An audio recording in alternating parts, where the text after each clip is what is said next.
It's Dallas week in Philadelphia and there's a playoff berth on the line, and that wouldn't be possible without a win over the Washington Redskins, and that wouldn't have been possible without one fourth quarter breakout from an unsuspecting wide receiver. Now, to many, the name Greg Ward Jr. will be the most shocking part of that after his 40 receiving yard and 1 receiving touchdown outing during that final drive. But to Eagles fans, the only shocking part is how it's taken the team this long to properly utilize him and give him a shot on the field. So without further ado, this is a look back at the 3-year journey of Greg Ward Jr., how the man went from being a quarterback out of the University of Houston through to a wide receiver of the Philadelphia Eagles and even a brief stint in the Alliance of American Football, all culminating in the breakout we saw last Sunday and maybe, just maybe, sparking the next chapter of the great Philadelphia fairy tale of underdogs.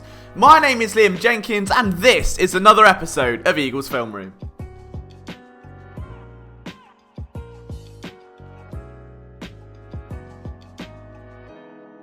Before we get started though guys, it will be great if you could hit that subscribe button if you're new around here and enjoy this content, and if you leave a like and this video gets to 300, we will give away a Philly Sports Network t-shirt to a random commenter down below, so make sure you're leaving your opinions on Greg Ward Jr. and where you see his future. Don't forget you can get your daily dose of Philadelphia sports coverage from phillysportsnetwork.com. Ward was an icon coming out of the University of Houston as a rapid dual threat quarterback, but he didn't fit the prototypical mold of a signal caller at the next level and was nudged in the direction of a positional change.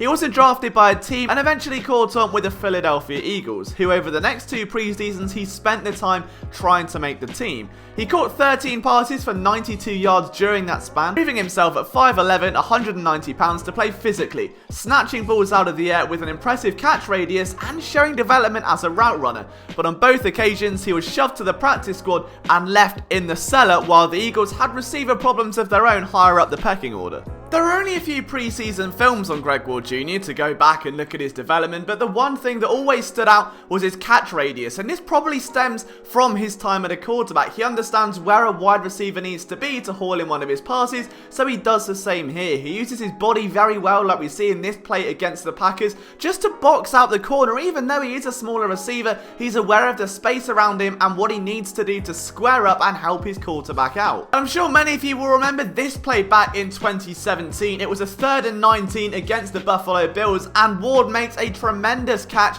in traffic for a first down over the middle in the 4th quarter. But again, what stands out here is look at the way he sits down on this route. He knows there's a linebacker alongside him, so what he does is let him run by, duck back underneath and leap back into the path of the ball to snag it out of the air, which also boxes out the safety. It's a split-second decision, but it's a high football IQ play from Ward. Fast forward 1 year and he makes this catch against the New York Jets. So there's a little bit of chirping after it, but what really does jump out of the screen here is the ability to extend and adjust for the quarterback at the end of the route. It's a simple comeback route, but the fact he's able to leap out and make that reception just speak volumes about his instinct as a wide receiver. And maybe that's why he's jumping out of the page so much now, because the Eagles really lacked that kind of production in 2019. Now, after failing to make the Eagles roster for a 2nd year in a row, Ward ultimately sought other ventures, the first and main one of which being the San Antonio Commanders in the Alliance of American Football, where he was a late addition. But he did record 22 receptions for 214 yards and, more importantly, showcase an ability as a returner, bringing back 9 punts for 135 yards, leading the league with an average of 15 yards per return.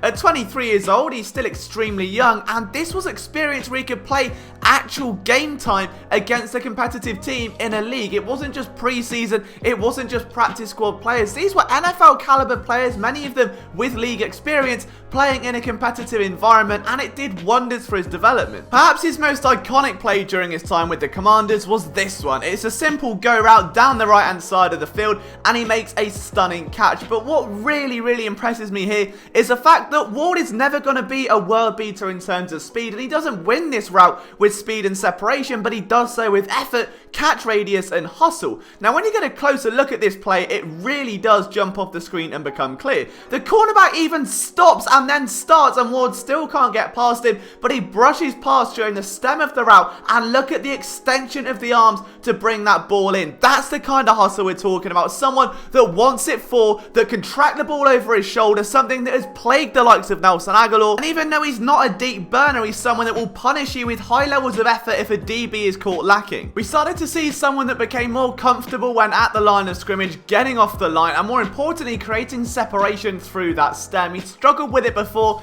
he still does a little bit in the NFL, we'll get to that, but there were plays where he's able to completely box out that other defender. Of course, that impressive catch radius was on show once again, and we started to see something new in Ward's game, which was that every catch he made, he'd try and turn it upfield for a touchdown. If it was a slant or an out route, no matter what it was, if the route concept was horizontal, he'd make the catch, adjust, and then turn upfield, and that bit is very important. Fast forward to preseason 2019 against the Jaguars, and he gets his first NFL preseason touchdown. He brushes off on a nice rub concept. Again, great catch radius, but the most important bit there, he brings the ball down and then turns upfield. He's not comfortable sitting and being tackled. He's not going to head for the sideline. He wants the end zone. But the most fundamentally sound part of this is that they're two separate moves. He brings the ball in and then tries to drive upfield, as opposed to doing it all at once, which has ended dreadfully for every other Eagles wide receiver this year. And this brings us to the regular season, where Ward has made his biggest impact yet. On this play, the Eagles are going to run one of my favourite combinations. It is double China 7 for the brand. You can see what it looks like on screen. Redskins are in man coverage, so that post route by the tight end is going to free up Ward over the middle. But the big thing there, you guessed it, he turns upfield. What's really interesting here, though,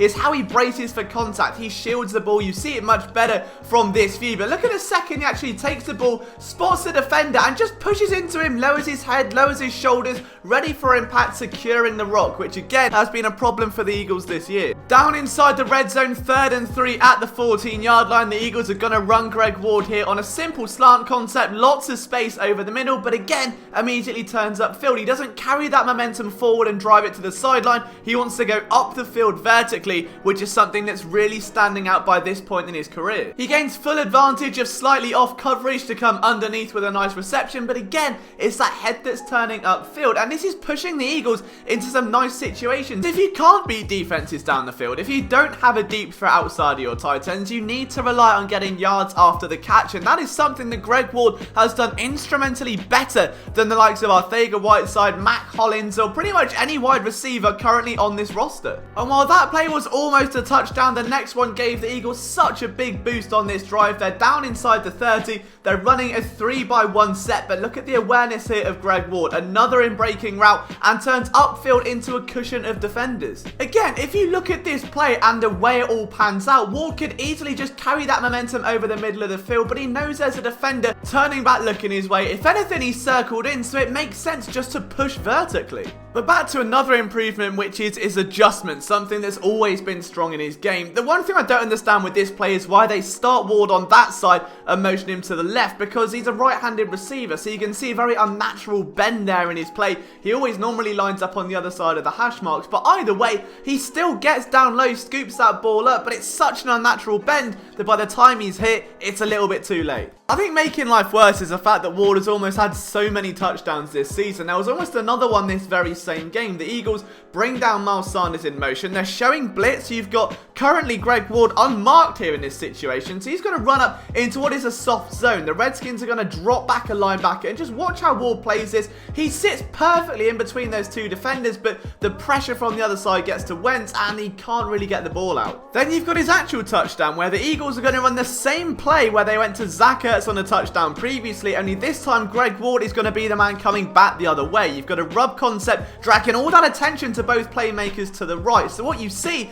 is both tight ends, Ertz and Goddard, doubled up. This is going to leave Ward one-on-one with Josh Norman. You've got a man coverage route coming the other way. It's open season for Wentz, but the way he climbs the ladder and more importantly tracks that ball is stunning for a wide receiver of his caliber. You can see him leap up and really get over Josh Norman here, but Ward's eyes are following that ball from the middle of the field right to the back corner. He doesn't take his eyes off it. He's not worried about the coverage. You get a much better look here is when he turns and actually looks for that ball. See, at this stage, he's got a step on Norman. His eyes are on Wentz. He knows the ball's coming, and just look at the eyes. He's pacing himself. Great timely leap. You can't ask for more from a wide receiver in that situation. It's a great play, And then there's the would-be touchdown here from the game against the New York Giants. Similar sort of concept with a rub, but Ward is going to come all the way back to the end zone. And look at the adjustment he makes. He's scramble drill. He finds the open pocket of space for his quarterback, and it all goes back to those fundamentals. We know that Ward has played quarterback. He knows what he wants his wide receivers to do, and you see him here just tap into that and give Wentz some of the pie that he once used to cook himself. It's a great scramble drill from Wentz to get out of pressure. He scans from left to right in all his reads, and this is coming in a couple of games where Wentz's pocket poise has been less than optimal. But as he gets out of pressure here, just watch Greg Ward Jr.'s positioning. So he's running one way to begin with,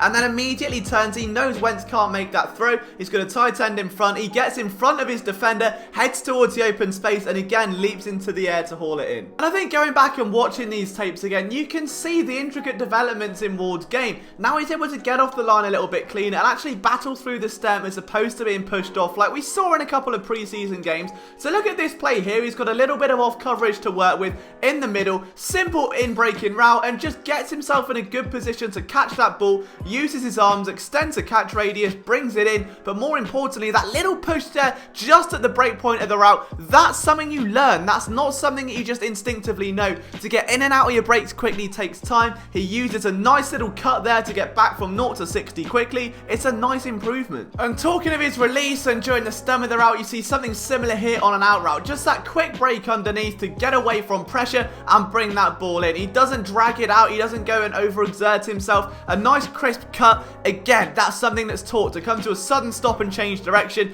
It's been improved. It's been worked on, and you're starting to reap those rewards now. So, what's next for Greg Ward Jr.? Honestly, I couldn't tell you. We know that Nelson Agholor is moving on, and the Eagles will be in the market for a slot receiver come this offseason. There's every chance Ward is auditioning for a great role in this offense. Whether it is the future slot receiver, whether it's a backup to whoever that may be, we don't know. But there's a unique opportunity to steal the show if the Eagles can mount a playoff run, to become that blanket that Wentz needs, to become a dependable receiver that this offense has lacked all season. And whether he is a future starter or not, there is one thing for certain: everyone loves an underdog story, and this may be the latest in a fine chapter of Philadelphia underdogs. Guys, let me know what you think of Greg Ward's development down below. Have you seen something I haven't, or have you learned anything new? Be sure to drop a comment. As always, leave a like and hit that subscribe button. From myself, Liam Jenkins, I'll see you soon.